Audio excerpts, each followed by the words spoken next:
Hello, ladies and gentlemen. Welcome once again to a brand new episode brought to you by Sabona Trust. It's the Lokshin Podcast. Silapa Emabale, across Mabale, Sabona Development Center. With me today, I have a very special guest. Asoze ngimi-introduce ngizacela introduce ngoba maybe sengachiyela okuncane phela labantu abanye abalama-achievements aserious elife ukuthi ungathi uma-introducer ugcine udiscover ukuthi hayi lapha sengimnciphisile umuntu omdala. So Mr. Siwela, please, the floor is yours. Before sidiscuss okuningi bengicela lizi-introduce. Hayi ngiyathaba ukuthi ngingene ku-platform leyi. Into enhle ezachaza abantu ukuthi imabalo okhuluma ngayo le dopota kukithi. Mina ke ngu-Mr. Mandlenkosi Siwela, ngazalwa ke eMabale khonapha ngo-1977. Kwakuyisikhathi ezinzima ke nje ngesikhathi sempi, ngahlala isikhathi eside ke ngingumuntu nje okhubazekile sebenanzela abadala ukuthi amboni. Kwakunzima ukuthi ngingaqalisa njani education, but kwaba lethuba sokuzwakala ukuthi kulabantwana bake abangaboniyo, yikho kwaqalisa khona lelo thuba ngamafitshane ku-introduction. Umuntu ongubaba olabantwana osefundile nje umlimi wamnika ithuba at university level. Yikho amafitshane wona la engawatsho kusukela ke Solusi, Mchabezi, ngaze ngafika ke Hillside Teachers College in trainer as a teacher after my A level. Ngafundisa izikole ezimbalwa, ngeke ngabuya lapha eKhayenechi ngo-2004 ngizoyenza ukuthiwa teaching observation, ngabuyela ecollege. Sabona Trust singihawukele yangincedisa, ngayenelisa ukuthi ke ngiyenelisa ukuyafika even e-University of Zimbabwe. Ngase ngibuya ke lami sengiphekiwe, kade singiyafunda njalo njengokubona ke ngithwele ichenye lami lapha eLupane State University. Okay. Ngenza i-development studies. Wow. Hayi yikho khona okungamafitshane. Thank you very much. So mina first time ngisizwa about Mr. Mandla Siwela, I heard that you are an author and you are on your way to launching your book. Is it so? Yes, kunjalo. I'm a writer.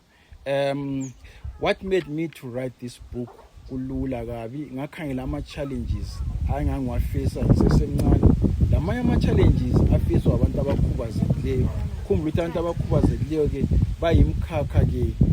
esingathi kulaba ngaboniyo phecelezi kulaba lejwabe lithiza abalobala, kulaba ngezwayo endlebeni, kulabanye esingathi ba physically challenge abanye bahamba ngenqola bahamba nge-wheelchair on wheelchair. So ngananzela ukuthi kule nhlupho ezinengi ngase ngibhala ke ibhuku elithi labo ngabantu ngesikhiwa still part of humanity. Lama versions ayi-2 sikhiwa lesindebele. All right. Before singena deep into the book, ngiyananzelela ukuthi the way you refer to people with disabilities is very different. Thina emalokishini ngizafuna ukuthi ngifake sobala yazwa ukuthi inkawu, isiphofu, islima, like what's the correct approach? Is it even correct you need to refer to another individual nge-condition yakhe, or there are correct terms to use? Actually, you have asked a proper question at the right time. I think we have tried to advocate. There are proper terms these days that have been outlined. Remember, the Zimbabwean government has been, with other platforms, NGO, including Sabona Trust, they've been trying to show the world that we are equal. No wonder why we have tried to lobby for equal rights, to say let's use better terms, not these words that are too derogative, Okay. that are very, very crucial and very, very bad to someone who's visually impaired. Umuntu ongaboniyo sithi ulohlupho lwamehlo kumbe abakhubazekile, asathu ukuthi izilima, someone with visual impairment, not someone with blind. Olobala asathu ukuthi inkawu umuntu olobala. Imbebebe sithi ngumuntu ongezwayo endlebeni. So we have terms that we have tried to outline. So it's a process, it's advocates. We hope it will genuinely go and it will enrich. As we are doing this, we are enriching the society and people would learn. And the learning process is so gradual. We have to be patient, but I know one day we'll reach higher levels. Wow. And nami khona bosenhle ngafunda, there is this post kulo nkazana engimaziyo ehlabelayo.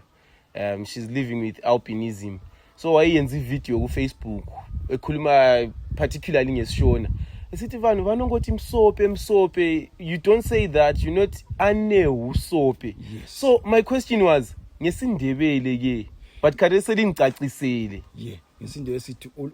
olobala ngoba ibala lakhe ngoba into leyana abantu abangayizwisisi so bekulenkolo ezinene mhlawumbe if we can go back history qathe la ngiyakhumbula ukuthi if you can research African history way back usiya kubochaka Zulu hamba even eMalawi disability is taken according to understanding yama different communities like eMalawi bakholwa indlela ethile ngomuntu okhubazekileyo eSenegal bakholwa into ehlukile eTanzania bebebulawa abanye abantu ukholwa ukuthi inyama yabo leyo ngayidla vele abuyabara then eZimbabwe ungabuya bheka uChaka Zulu wayebulala zabulale ke lemdeni ukuthi umdeni lo uthi awubusisekanga then abanye they will believe ukuthi maybe it was case from God asali kulama biological issues and maybe eAfrica wakukholwa ukuthi le traditional science nokuthaka la but ezinye izinto zananzelela ukuthi mina ngathi sembuza abadala kwakhaya ngani ngawa ngisesemncane ngoba amehla nxa wakhangile they are okay but ngathi sembuza udokotela kwaqhamuka umthambo wengqondo we cornea the pupils joint to interpret image oyibonayo to the brain because ngathi sembuza khaya ngani ngawe enganani ngimncane ngacha elitsheni phansi but nje ukuthi because of ama cultural beliefs lama perceptions abadala bagcina bekholwa nje izinto eziningi bakhona santsha yabona wazondwana wabiya wathandana mbayimba sebenanzele ukuthi hayi ngabantu lokhu lakho ngabantu. How old were you by then? It was almost 1 year and a half of some sort, so the story says. Yes, ngoyikhanda lesesekuthakatha ezingalani bevuna abadala ntsho indawo yakithi emaba lapha you are near iWange National Park and there are snakes and so forth so uyabubeka umntwana for isafety bevuna lapha le mntwana yabe move wafika ku-age then you fall uyechanga ekhanda laphana ke phansi that impact ngoba uJohn Mark mina engikhanyela wathi hayi lapha ukutshengisa ukuthi uscan sami imthambo le yaba le impact you see. Okay. The legendary John McMinn. Sorry, you want to ask something? Yeah, Mina, I'm curious since you are saying this happened to you when you were about a year old then. Yes. So how was your childhood like? Lakhula lingumntwana onjani? In terms of your confidence, your social skills with people, how was that for you growing up? That's a powerful question. At first, my social skills were very, very radical. You know, at times, labanye abapeers ami, one abangumntwana ongumfana, you lose the hope yokuyegangeni kuyelusa inkomo. Remember, we were rurally brought up. Abadala, of course, not they were neglecting me totally. But at times, my side effects. Remember, here is a national park of some sort. Yes, so forth. Yes. Babe kayiko ngathi uzalimala uyenzeni. At the same time, there was that charity model whereby with umuntu wenkosi bahlala bekwenzela yonke into, even the simplest thing where we can afford. So babengakabi le ndlela yangikhona iyayicacile. So uzahlala ukhonapho uhlezi kwesikhathi bewendlini uhlali lapha and so forth and so forth. But wawulomnami nje ejela ukungithatha hambi lampa dasbe sichayiwe. So it was a tricky life at times which la uzibuza but lama I feel like going abanye bahamba abanye benza abanye bazabe bedlala ibhora lani thina we too limited. Uzazama ukuthi ugijime you are too limited. So okwakho uyuhlala ulindele ukuthi udle geziswe at times that's it, you know, at times ugcina kubhowa, you know, you don't have that enthusiasm ukuthi can I express my potential as a contributor within the family in the circles. So to ugcwalisa okubuzwa ngu Arnold, did it make you any way of harsh or violent to other kids who surrounding you, even verbally?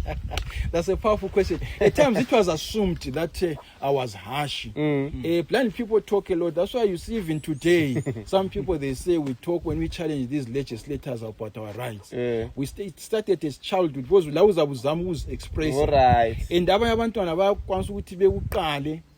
But at the end of the day abadala they will neutralize. Bekhayela danger ukuthi ngazama ukuthi ngiyalwa lawo mina imendla imali at the end of the day. Ngizibone ngandami I can be like Mike Tyson. They come out, but they will say no swela. Then enye into ngayiqala abadala abanyathele kuwe bethi nguwe ukuthi basolve indaba, but it will be a painful thing. But kwakusiba lamanye ama times ukuthi abanye abantwana they would come enxebe ukuqale ngalokho oyikho khona, but hayi abadala wesisikhathi babesenelisa ukuthi babachaye but indlela lokuthi ubizwa siphofu yayikhona wawungalama terms wona yana usiphofu lo ikakhulu abantu abangomama umamami fe ngiwawele entweni eziningi ngoba wakulama issues amanye agcine sentshelwa ngisengikhuluteke lapha kwakunje abantu abangomama wo 77 khona ya unjele sengikhulile but sesomntwana babengakutshela abadala but uyawusunazelela la ukuthi okay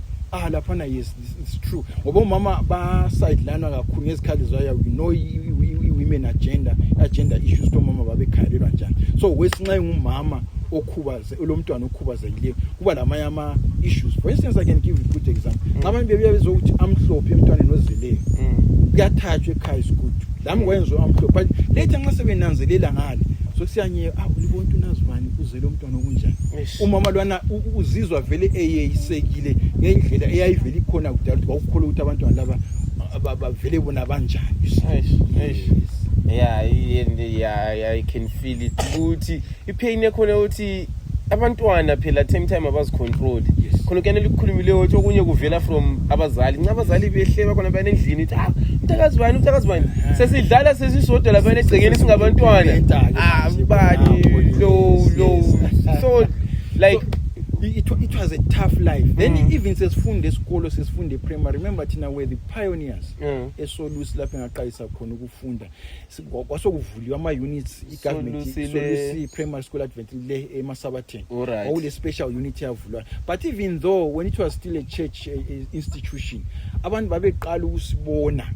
so one ke ku train a specialist teacher ozabe sifundisa ibraille sesi-integrate sisema classini so ifana ukuthi abanye abantwana wawule belief yokuthi ungahlala lo muntu ongabona inxa yokuthinte kumbe uyi-albin maybe la uza kuba njalo ole albinism yes so ufana ukuthi uzafika uhlale ebenchini ye-church omunye umuntu sekubuya lapha ya-chi space balathi labo Velaphi there's a good friend of mine othiwa nguVelaphi maybe a vet about him uyachaya ikeyboard kakhulu Velaphi Gumbo safunda sonke he's an Adventist he's an Adventist guy he's a powerful music musician he's from the keyboard as well so now you play keys my goodness he can play the keyboard you play keys I also play the keyboard but I cannot reach Velaphi Velaphi is a star my goodness so now sasichedile abantu ngachi space isichedile but praise God ukuthi isolusi yaqina ukuzwisa but at a later stage I remember ngipanicha ukuthi why ngangithethe nathi indawo khethwa ama prefect nasikhethwanga but that time incwadi esayibhala nje question authority lapha sachaywa wathwa sikucina umuntu you have been an activist since we boys yes so iko wasichayisako kade into zabadala ngizabadala ithuba leliza kuya lokho kuningi but kwakusihlupha but into engayithandanga ngesolusi kwakule room yabantu abangaboniyo sihlala sodwa but the same school umfundisi wafika ukudiscarda ukanti no abamingi but lathi sasesijwayele ukuhlala sisodwa wangani kuyasilimaza but I'm very thankful today ukuthi integration yanginceda because umhlaba lo nxa sesiphuma ku real society njengoba kungasela mhlaba kaSwele kungasela mgwaqo kaSwele we are integrated together as a society yeah now I want us to talk more about your writing talent. I was telling my friend lokuyenza la i-podcast le unkosi ukuthi if you look at people living with disabilities uNkulunkulu akwanisa wamthathela one thing or wamnika one thing but kulelinye talent azamnika lona libe extra lokhana okudlulisileyo is it so for everyone or now you have to discover yourself so kumele udinge iskill or udinge italent or there's already something ukuthi umuntu lo good ngala kukhona ukuthi kwesisikhathi bakhona abalutshwana abangastruggle but iningi labantu abakhubazekileyo hayi ama talents abo akhona amanye aba natural but ama resources yomela udiscover kiwo khona kuba le barrier khona when they are given the platform abantu bangikhona izinto bazenza baningi abantu abakhubazekileyo asebenza izimanga uPaul Matabiri was a good example silomkhululile but luphahle ZBC laphana is doing powerful chai ispanile ZBC broadcaster silo Velaphi as I've said sangena lathi lapha ku education baningi silo baba uNari uSepanginari is a powerful person silo baba umlilo ekami ngale ngabona ungu headmaster ukutsayi shaba ebuye emzilikazi ezokuba nguyedwa waba lothulani bathi abantwana ngaze beyedwa umuntu ongaboni how can a blind man lead yes emzilikazi hayi bayala yeah abaya but bagcina bevumile that guy was a powerful advocate and ngathi simbonani ungumcommissioner wezek wakhethwa ngumongameli abe ngicommissioner siloba uJoe lapha ungusenator lo sister uAnashiri bangusenator lapha bengaboni wow lami ngabuya ngangena entweni ze-provincial council ngagazethwa wow yeah hlezi lezi nkatha so your writing talent sifuna sicile sesingene kakhulu ebhukwini when do you discover ukuthi hayi uyingozi ngepheni ngananzelela kakhulu because ngaba lenhlanhla when I was at Source kayenza iliterature okay o Shakespeare ibhukana lithanda nguJulius Caesar but umuntu wenzela iliterature yeah walibala uJulius Shakespeare King Lear senza uJulius Caesar elika Shakespeare umuntu wesifundise Source babe integrate ama teacher ba trainwa ukuthi bengasitotozi kakhulu sasishaya njengabanye abantu ukuthi we feel yes kodwa sasijaya ukuthi isikhathi sijeda esikhubazekile yeah asoze benchaza ungaphuza eDH bakuchaza so kwakule citation ayithe nxa ungayenzanga citation awungene eclassini yami eka Julius Caesar lalamhlanje lokhu ngikhumbula uyakhumbula uMarulus bengena laphana uCaesar beplan ukubulala uCaesar remember babechaya uPompey now they are coming babona ama commoners balindele ukuthi bembone uCaesar but these are the same people who were chanting and clapping for uPompey uCaesar said defeat uPompey sebebuya kuCaesar nga very soon uMark Antony wezaba deceive lo Brutus wezaba deceive sebebalekela futhi uCaesar besiyali that's how it is with politics so nxa bengena ngangikhohlisa citation lana wangichaya the following day ngayichala lamhlanje ngoba it starts with people saying hence home you ugly creatures get you home is it not a holiday why not being mechanical you ought not walk upon a laboring day without the sign of your profession you say speak what trade thou so unanzela ukuthi khona phana ngananze ukuthi italent likhona senginanze ukuthi I can recite I can understand I dialogue between uMalurus lo Flavius lama senators ayebuya lapha then one day ngase ngizithi no but I can write a book but into yangenza kakhulu ukuthi ngibhale ibook asengikhela ama challenges esasila ngoba remember nte issue ye disability iqayise ngikhaya the sithi siye esikolo sesithabile siyafunda nanti uhlupho futhi esikolo sesifundile esikolo ngapha suqedile isikolo susiya ku employment sesishuba futhi ngapha another problem so we again was every time nxa lokhu uhamba nge disability you have to prove ku community ukuthi are you capable so into yangenza ngabhala ibook elithi labo ngabantu wenza ukuthi we target the youthful generation who are leaders of tomorrow maybe in future things are going to be better kulalokhu thina sangena kiko labo ngabantu do you have any question ebhuku lakhe labo ngabantu so is it written in Ndebele or kule Ndebele the English version is still part of humanity these are the people persons with disabilities they are part of a human race ngikhangele khona phana imbali a common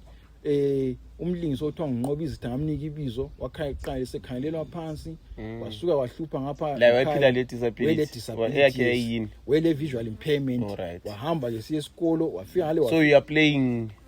that's the book about it angithi in the book you are portraying yourself as yes as Ngobizita or it's a different character it's a character yes but it's sort of like my background but le yinye because ungathatha abantu abakhubazekileyo emasungu ongaboniyo lo ngapha uzawunika the same problem but in a geographical different geographical setup ama challenges ngathi unify but achiwaniswa i geographical setup so ngase set up khona phana kunqobisa uhamba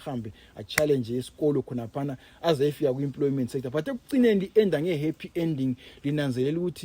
abantu sebenanze but hayi abantu laba ngabantu why I'm saying so uzafika abantu sebesinaza ngoba these days igovernment eZimbabwe nxa unanzelela iyagijimisa i-disability bill upresident wagcina eyisayina isiba i-disability act labo befuqa United Nations ukuthi no let's come and realize these people no abantu laba ngabantu so although kusasela ama challenges but we are quite happy ukuthi hayi unyawo lulodwa soluqalisile ukuhamba ukuthi sizaze siyefika eKenani yeah that's great so uNqobizitha laphana does he use train individual capacity yakhe to conquer ama challenges or i-community yabo imncedise or umuntu lo anophila ku-community le anothanda ukuthi azibonele wena uNqobizitha okunye ule effort ayifakayo okunye le community iyabuya ngoba nxa vele emhlabeni siphila we are linked together nje wona athi esinjengami ngaqasa kusahlupha waphonga uvuleka nje indlela wabuya labanye ku committee bancedisile in different capacity akuthi ukuthi ku committee nganhlala in an isolated land as well but uyakwazi ukuthi nxa uhamba endleleni omunye yabona ukuthi uzakhubeka ufika ku Donse and so forth omunye isikhathi azithulele but there was a mixture of good fortune and bad fortune so now when it comes back to real life ansibe kunanzelele baku sport uthi but if we develop this person he has a potential to do ABC then that's where the talent begins. Wow, very exciting. So, coming in of Sabona, you meeting Sabona already, you began writing your book or like you fit into information le anese book or Isabona yabuya after vele ibook selibhaliwe? No, Isabona ibuye vele ngakaqala izinto zebhuku abancedise kakhulu ngisatotoba ngisastruggle ukuthi manje singayenza njani ukuthi i-advocacy siyifake ebantwini labo of course ngingakafika e-university ngisesemchabezi siya ku-A level that's when they started bangincedisa ke but still kwakulama challenges ayemaningi ngoba khona kenade ukuthi assistant teacher ufike emchabezi I was the first visually impaired person to do A level kulama reader books kwangabe lama computer la kumele udinga umuntu akubalela ibhuku enxele braille likhona vela isilo esilalo khonapho udinga umuntu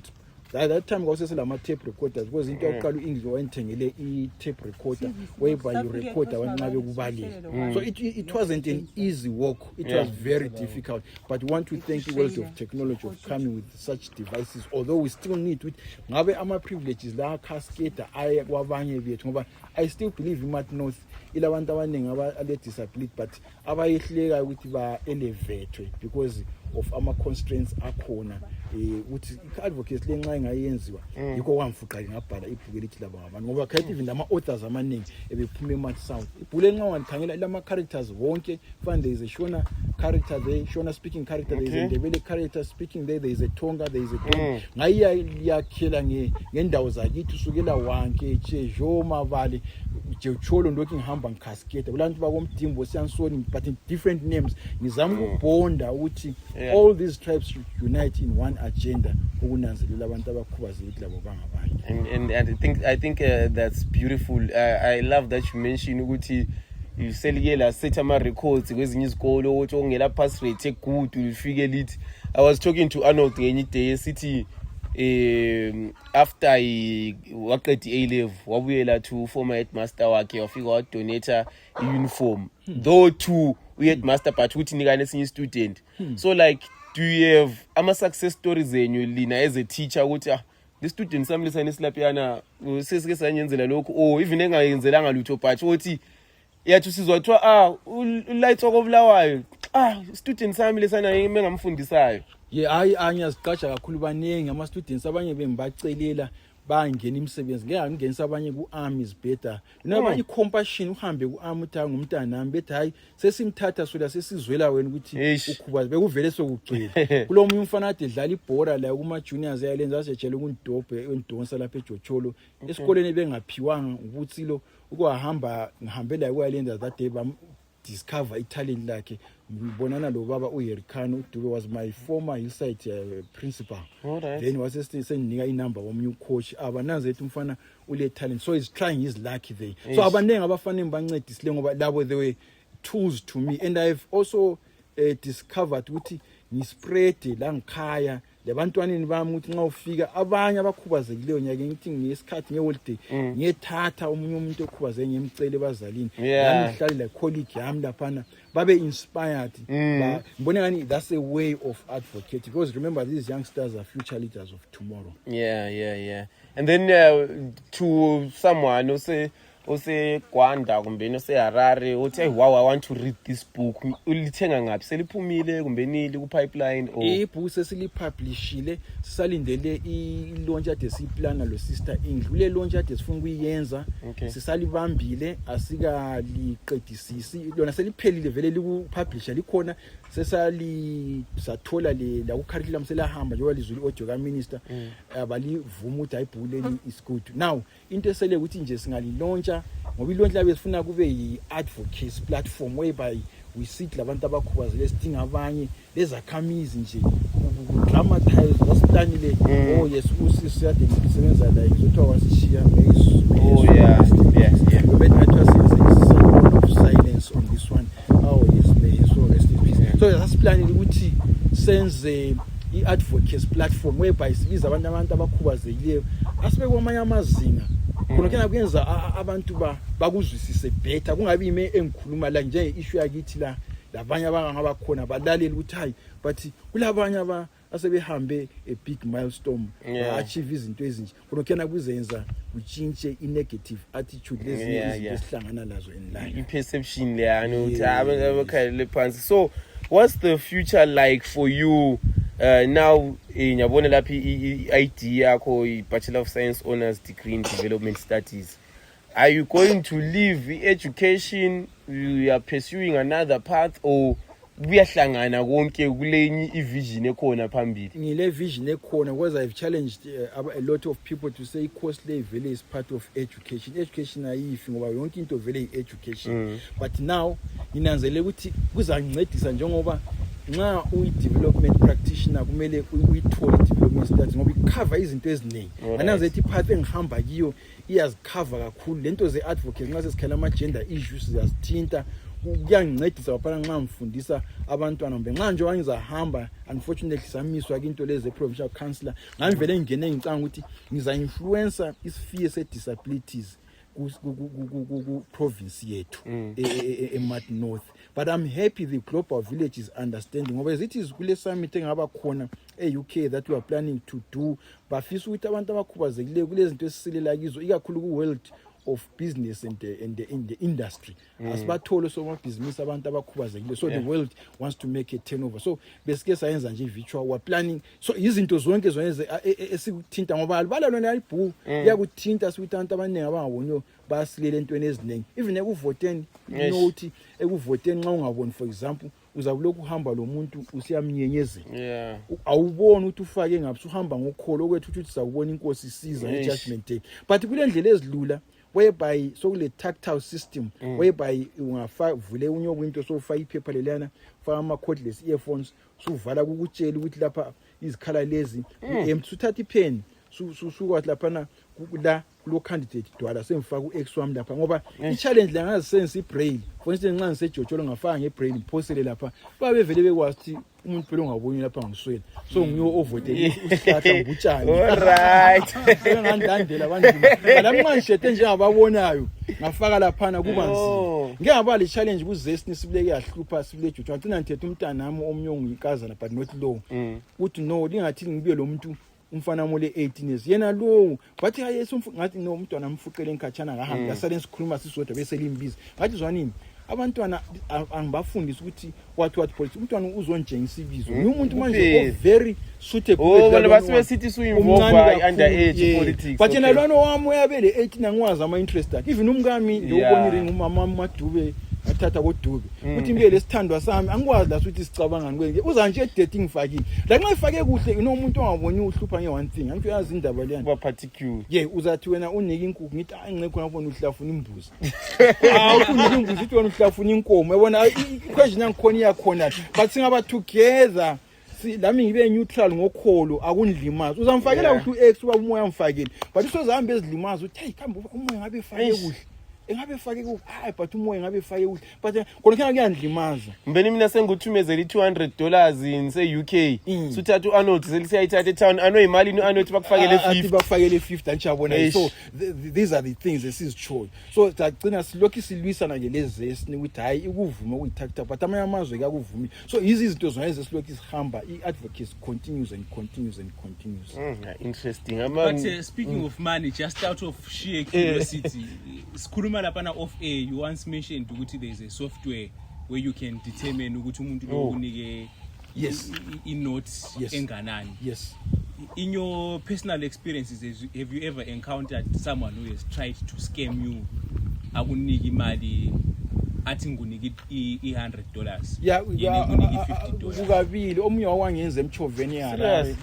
kona kwakuyi $4 wathi yena mina bengithwele $1 because ngalo mntana nami but sasitrain ukuthi wesikhathi ungabona ngana ama temperatures aboila because laba no windu emchova they are not professional as you are so but sike sazama ukuthi i-challenge yamade ngithi ngabe kuyayenza ukuthi nxa senza into ezinjengawona laba sike sidinge labo windi nje abalutshwana ngiyabona quality summit ekenzwa eGoli bebedinga the all people ngoba singayenza thi summit sizingquphu ngazodwa but nxa sesiphuma ku summit sibuyela futhi ehlala amadoda lana so amadoda nake edingakala nje ukuthi wesikhathi sibe labo bakuzwisise kakahle yabona kuhle but abanye lokho but abanye they are very rough yabona ngendlela abayiyo yona so these are the things then enye harare engayi-encountayo likhumba ukuthi kuthiwe sisehle kuba ngama-qualified teachers lokhu sihola imali encane because sasile challenge ukuthi wawufaka ku-probation period for 2 years now uvele college then i-government izabuya izo-approve ukuthi because they are living with disability yawubona under this condition are you able to perform the duties so into lana safakwa-ke ngezikhathi lapha i-economy better kwasokuhlupha sahlala siku-probation i-probation yama-disadvantages amaningi uyabuhamba usiyafila i-contract as a temporary teacher yabuyi-qualified temporary teacher le diploma ngapha but usiyafila and yayihlupha ukuthi i-bonus wawungayitholi i-bonus ungayitholi uyawulokhu uyi-qualified temporary teacher then the late ubaba uMakumbi labanye balwa ngento lana sasagcina-ke saphiwa-ke izimali zethu back esasizo i-government sothiwa sokumele si-reimburswe so ngayakhela umama nje okuyindle emabali laphana kuyimali but ngathi ngithola-ke imali coming back to your issue ngayithola ngisese-UZ omunye umuntu efuna ukungiskema sengithola imali le mabhenki laphana akula security sengithola imali lana sengisiya-withdraw ngihamba lo mngane wami e-UZ ngimthethe eHarare abafana beHarare labana na umuntu ongaboniyo usensitive wangihamba la e-town qalisa ukuma seqalisa lokho echayi WhatsApp zakhe laphana ngapho uyeza uthi movement yomuntu lo muntu secommunicate labafana ngizwa ngihamba lo mngane wami wayilahlwa ukuthi ngihamba lo mngane siye ebhenki mase ngahlana ngisiyamgadisa eShogra lisempare wathi wabuthi ngimbare ungazi imbare imakhokhoba now what I had to do ngathi undoda lo mnjwa siyathatha isakazana le ngoba imali yayiyimali sibile sasiphiwe singaba teachers angaboniyo yayiwo 2000 point something US ngoba sasilokhu singabhadala basireimburse sokungu call to minister bathabuyenza sibhadala yes now suhamba ke laphana umngane wami uthi ampheze ngoba uthi ngihamba ngedwa ngila security ngise-UZ ungibamba isandla sesifike ebank ama-bank tailors actually owokuqala ngizakhondema ama-banking systems ethu eZimbabwe ngihlala sizothe emazweni amanye ama-banking systems are-housed antsho umnyango lwanebhenki esingena kwe-glass uyangena livale livule amanye ama-counters anjalo kwamanye amazwe ukuthi even susiya ku-counter kulo mnyango oya kule tinted glass uyangena ungena the moment ungene usuhlangane le counter and amanye ama-counter angikhona yabe ngani phezulu la for ngale emazweni abenze lo muntu ole wheelchair engangena yapress ibutton ukuhamba kuyi-elevator so abe selingana lo muntu oku-count bayelezi ezingana nje i-count yabe iveli la wona hawo sebala swela uthole 2000 1 2 3 abantu abangilalele ngapha bakhangela uswela obalelwe 2000 and mina i-security yami ayisekho safe sengihamba ngisesaba ngisenza umuntu lokudala imuze khuluma labantu efoni sebala so ngagala psychology hey sebezwile undoda lo la ukhuluma imbari anti ngidingela izicathulo ezintsha then we went kwenye shop wabe ilahle wathi ngifuna ukusa ku shop yezicathulo zodwa uthe ilahle njalo ngagada undoda lo ngamnika imali encane aqafonela unkosikazi umuntu lo ngimnike imali omama yabazi umnike 20 hayi wena nangu ground we 20 ye drink ekumbongo hayi wena umuntu obona ukuthi 20 wathi ngimnike 100 inkinki unkosikazi awagcina kodwa ezwisisa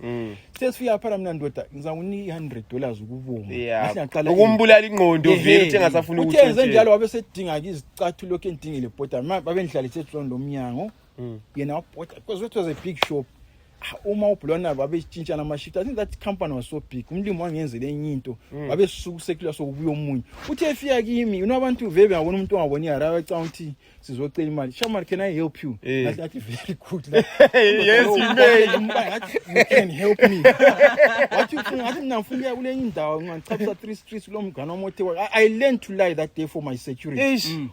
khisahle sawangincedise ekhoneni kwa but awuthoza nhlangabeza khona ayetefoni ngapretend yani ngiyafona lo maphelekezela akaboni hayi lo sesezikhwameni ngalo uyadicathulo ngalo sadinga izicathulo because it was a big shop i-factory shoe eHarare then just khona phana wabe ngishiya lapha uthe ehambile lo mama wayithengisa ama-juice card ngicela undingele i-text manje la welalela i-conversation wathi kathi manje nayi asefoni wathi ngithatha i-text awule text eduzane wathi wangithatha ngi-text ngahle ngachaya phansi ngathi bengise irembo lapha ule bus lezi awuthi uyazibhuka ezingamiwe ngahle ngasavo-avoid ke mbari ngahle achitha le phone but ngale uthene sephume ngasangitholi wahamba ku-disability resource center uthi uswela ngimboni kodwa ecanta enginganisebenzi sulahlekile something bekezela ngacithi ifoni ngaze ngafika ngikhaya ngase ngikhona ngimfonela ukuthi hayi ndoda wasihambile for information even epolice ukuthi ngathi ayona bayatshela ukuthi hayi sesemabali ngihambisile so that's the story yeah sengingabhalala ngihamvala vala ifoni ngaze ngacommunicate la seyifikile emabali basi 100 yakhe awusumjini ngase ngimnikile yeke asethenga isicathulo but ngasanthola wayesecabanga ukuthi engeke urobhenye 900 hayi lapha ngase sesouth sesiyala imbare kuzayilahla okay I have a mainly question endabeni zabo sisi growing up as a young man, how did you maneuver through indaba zonezo? And this is a good question. Let's ask mfowethu. Not with that we don't have feelings. We are humans. But now each challenge ayisiba khona. Nxa ukhubazekile abantwana besikolo ngesikhathi sabe ku stage sabo lesiyana. Kule kunyokuzindlela esasikuyenza konke ukufezela ukuthi la uyabhala uzincwadana wakho post. Nasasenza njalo ngebraille but besishane. So kula ungani isolated. And then ngokuya kwesikhathi usuqalisa ukuba ngumuntu ke then people start to come but there is danger as well. But I don't want to lie. Bakhona abanye amankazana ababesizwisisa by then ngenxa ukuthi isolution yaseza saba inclusive. So ngenxa ukuthi ungakhetha unkosikazi advantage yakhe ukuthi waba le background yami ukuthi vele safunda sonke solution. But nxa usubuya ke entweni lezi ngangimncedisa isikhiwa yena wayefailile. Then ngasenzama usesihlangana empilweni zami umncedisa ukuthi apase. Wadla ngalokho lakho. Yeah, but sesithi ngiyayibisa into yami le usengikhuluma indaba zami naye qasa uthatha advantage but I had to groom him ngamhlaba niphela ke psychological like any other man. Into bese yabathembisa into ezingekho ngaze Ciao ndoda akaqamba imanga ayithatha. Yes, ngiyabona ke sesibabise kuzani ke wala ngangimthembisile sibe izitimela lana lokho esibuza la namhlanje. From machina leyana kanti yaphela ngapi. Yes, so that's why ngiyumama kwanzalela abantwana laba ke sesidayi Facebook yami nganela amandla enkosi wethembekile Jehova ngikazana athi no kasozayi kwenye indawo uzakuya khona phenage solumse ngathi khona apho wafunda khona umalumakhe ngabhala umeme uthi mina ngabe ngambona ngabe ngelami ngafunda ekhaya it's a significance ukuthi ngibise khona phenage libi afunde khona apha isikolo sakithi then lo nguye kulast bonami umcebisi uhambe ngicebisa akufaka umcebisi isimcebisi angazi gentlemen do you have any questions for Anele man uanele ke wangena ku umqashi ungena kade soyenza A-level wapasa so ngithe sithi uyahamba ku university waba nzima usanda ungena vele kahle usanda ungena but wakwalimali little training ngoba wabuye sesithi umsebenzi ayikho ngcono angena I think i-peer pressure yamhlupha eJoshua kweza waphuma le 11 points zama ukuthi ayenze mfana hambe college manje ama-youngsters laba guy new generation le honestly we have a challenge as teachers. New generation is so difficult ungakhulumela abanye abantu angihle ngiqale ngowami ngisiza kwabanye yilabo uthi you have to understand them but treat us ngenye indlela ngoba ngakhayela ukuthi ngavele ngimvalele usasuzakhala ngami so at times you have to be very careful kodwa khona kakufisileyo ke ngagcina ilisha babemali levelela upandi wazama enkayi bamana ngoba wayeshota nge5 cm wazondanda 30 na kwathi ngagcina sembona usandile yade utshawe nti kabuka ukhubazekile one director ukuthi azangene yengene bephakathi intweni zakhe lezi so we hope ukuthi so is undergoing training man. Yes, undergoing training yes but walimali entweni zabo lezi yes but I is recovering ukuthi izi trainings angikhona lezo you have a very rich story. I can't wait to read the book. Where is wethembekile ukhona apha eNechili but ukhona ngikhathi eseJocholo zingaba le holiday lesson uzabuya by form 4. Okay. Yeah, she's now in form 4 yes. She's now in form 4. Then umtshado wami isawusindwa sinese ngawufaka ku YouTube ngabhala amandla space suwela wedding day ngawufaka khona lapho nje ukuthi ube testimony yeah uthi nje labakhubazekileyo nje walami it was a miracle ngoba ngisaqalisa umtshado wanika iheadache ukuthi ngathi ngilanda umunye isihlobo sami nje ukuthi abe lidombo lami umuntu wathi hayi ufuna uyathatha uyabona unkazana khona ngathi wathela into lezo ngathi zihlupha thina then it was so difficult ukuthi manje nxa ngibuya lento njengale kunje ngathina senitholeke ukhulu ukhulu wami kodube umalume kaMama agcine simethi hayi ngizayimela la koMadube kwaba le challenge ngoba ukhona omnye isihlobo wayinjiva yayichinga injiva sithi hayi mara likhala ludade nawe Thembekile likhala udade elimnika umuntu ongabona cha akuneze marazi injiva neze wesi wayengani isicino kunkosikazi kufamily yabo but I'm very happy lasiboni yangibo sure wengakuzwisi ngoba ngaqasa ngani lami ngiyasola manje ngizenza njani mlimi no I prayed ukuthi kodwa uNkulunkulu that's the last trial of advocacy but isithe sesiyenza abantu babuye eMabale wasayenze solution azoyenza part 2 eMabale basupporta and umlimi wangenela by then because even ama partners abe solution ngale bathi bezothiwa kulo muntu ongaboni yochata kulo mntaka Phiko lokushusha ntwa Albert Hall okay wakwancisa nje abantu abakhubazele ngamabhuku uthe sizwe ukuthi ngiyachata umfundisi wamtshela hayi lapha ungani kule nkinga ngoba anje wonke nxa kuhlangene zomdeni oMadube vele babe welapha abangibo ngama theologians so kuya abangibo bona bayi enxe bayi 15 wakuthazele yakithi uyihamba la umalumami sithi ke manje siyadela mbe siphile Mr Mo ukuthi abakho serious abantu babe ngani abakuzwisisi abakhayi bona abangawuzwisisi yes anchabona so but well uhall wathina sithi no seswela sayingenela ke entweni yeni le ngifuna ukuthi ngumsponsor ke solo somtchado lo ube yitestimony yikho ke kwaba isimanga because uShushani wasinika amabhasi ayi3 bethwela abantu ababuya from different angles khayela nje umtchado la ku YouTube uzafika ukuthi antenthi ngiyabuya eMabale ngafica abantu vele bebanengi kha for part 2 masachate solo kuyisande izikolo zizavulwa kuyiTuesday kuyiMonday thina sabuya sazoqedisa ngapha the following week eMabale ngikhaya sathi ungasimuntu nje eMabale but abanye babezobona is it real but konokhana we gained moral support labangani bamanye ababekhubazeli ababuyayo uvula phe chai keyboard yakhe lapha it was so powerful that's why I was saying ukuthi nxa singayenza iadvocacy lay esabona trust kuzasinika imileage lokuthi umhlaba usinanzelele and ngiyawutshela even ama-ambassadors amaningi nxa singahanxusa they will come to these things isabona trust uphakama ngento ze-disability ngoba these days even i-United Nations khangela ngento ze-disability babhizi ngayo Yeah. babhizi ngayo Okay. Any questions before Svala? Yeah, maybe before Svala, my last question would be, what's the biggest misconception that's out there about blind people in particular? Misconception ngabantu abaningi abangaboniyo one abantu bathi sithanda ukukhuluma kakhulu two kulento eziningi abantu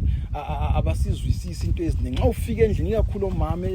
emadolobheni la ababe angatholi advocacy I say out a sad thing ngoba it's an advocacy thing here ngavakatshela omunye umngani wami la nje othetheyo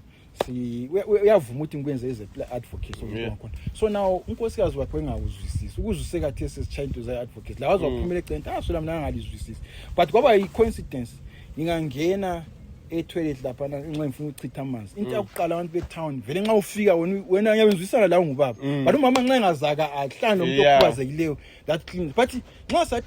sa train into eziningi abantu baba bengakwazi ungakhayela i-chamber nalane ordinary nxa uyikhangela nxa ingani siya phansi yathi kulonto okungani kunje ama-Q ayenza ethi umuntu ongakuyama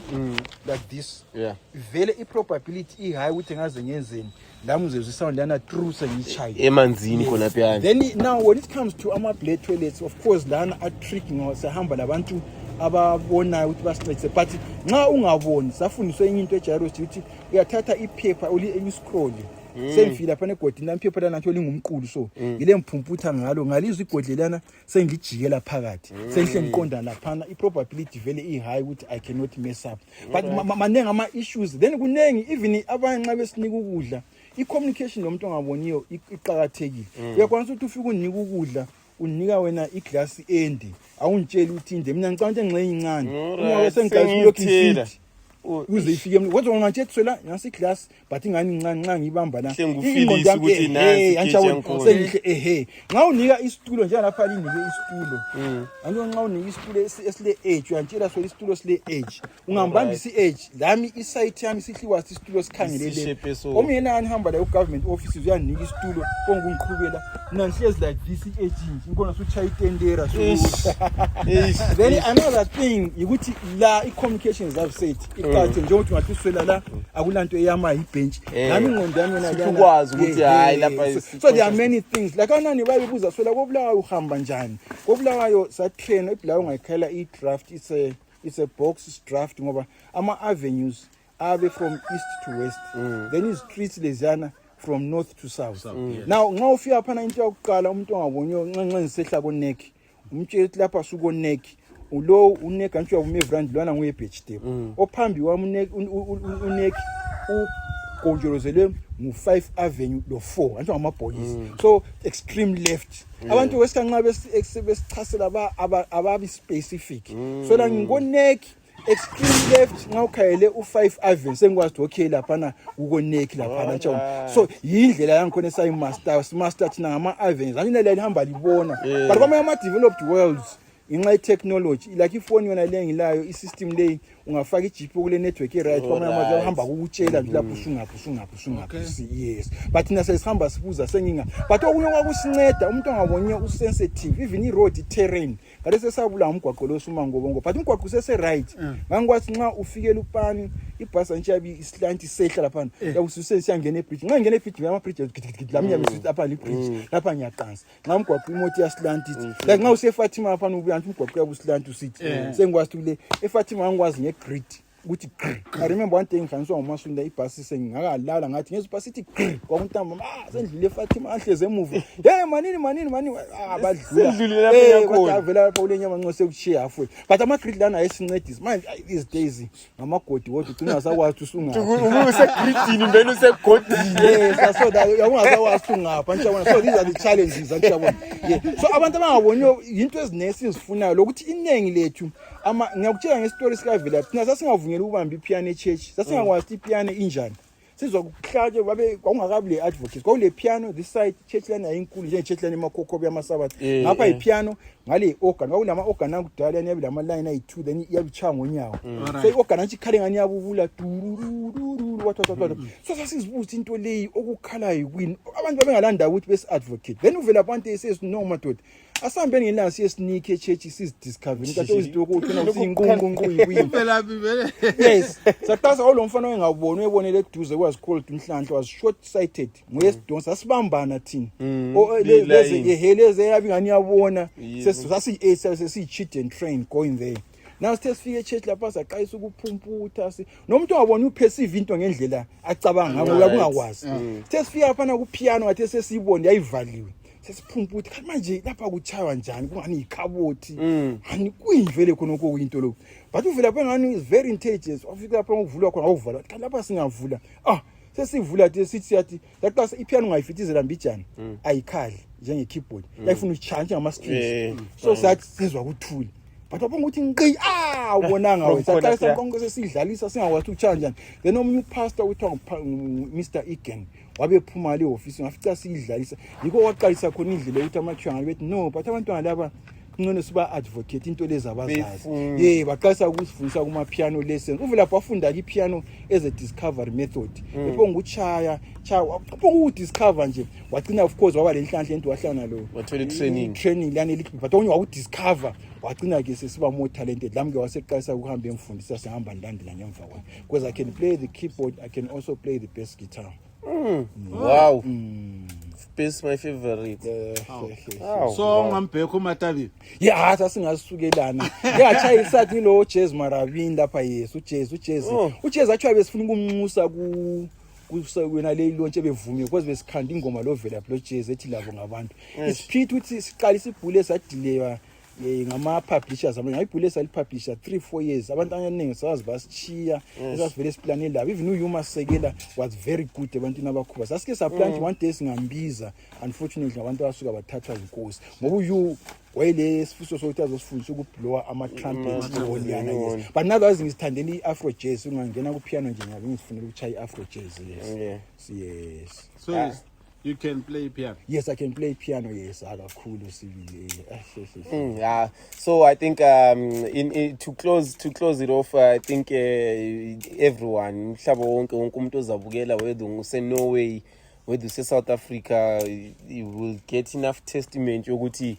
you're not just a teacher, you are also a very skilled artist in terms of writing and playing ama-keys. There are a lot of opportunities out there emhlabeni, so